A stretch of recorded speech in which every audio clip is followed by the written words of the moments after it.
Apple Bloom nije ponela svoju sadnicu jabuke, pa će uzeti jednu jabuku iz kuhinje.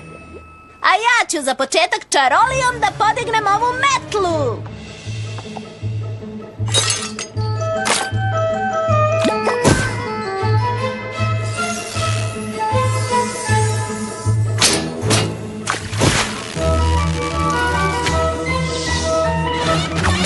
Tada!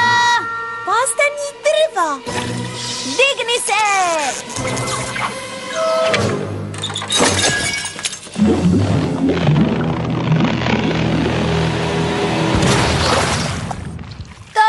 Nije ispalo onako kako sam se nadala.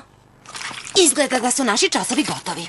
I vidite ko više nije deo princezine pratnje. I izgleda da ipak nisu došle ovamo da bi učile. Pa, kao i niko od vas.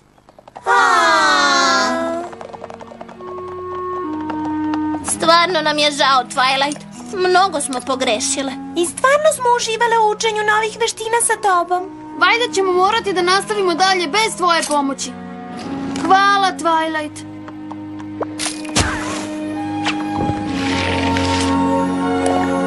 Hvala.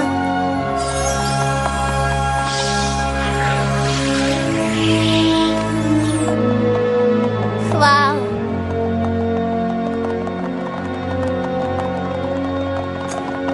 Sweetibel?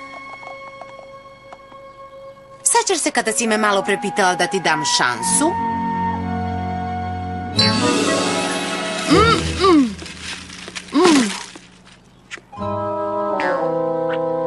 O, ma daj! Izgleda da Twilight više nije toliko ljuta, jer nam dozvoljava da pišemo u dnevnik baš kao i naše sestre. Izgleda da smo zaboravile šta je važno. Počele smo da se ponašamo posebno jer smo se družile sa nekim ko je poseban. Skoro da smo zaboravile pravi razlog zašto je posebna, jer nam je prijatelj. Ali oprostila nam je i ponovo je sve u redu. To je čarolija u kojoj želim da postanem dobra. Sada, pošto sam ostale već dobro savladala. Wow! Sve tri ste mnogo napredovale. Stvarno sam ponosna na vas. Vidimo se sljedeći put. Drago nam je što su časovi kod Twilight isti kao i ranije. Pa, skoro isti. Nadam se da nas niko neće vidjeti. Jer se trudimo da časovi kod Twilight sada budu tajna?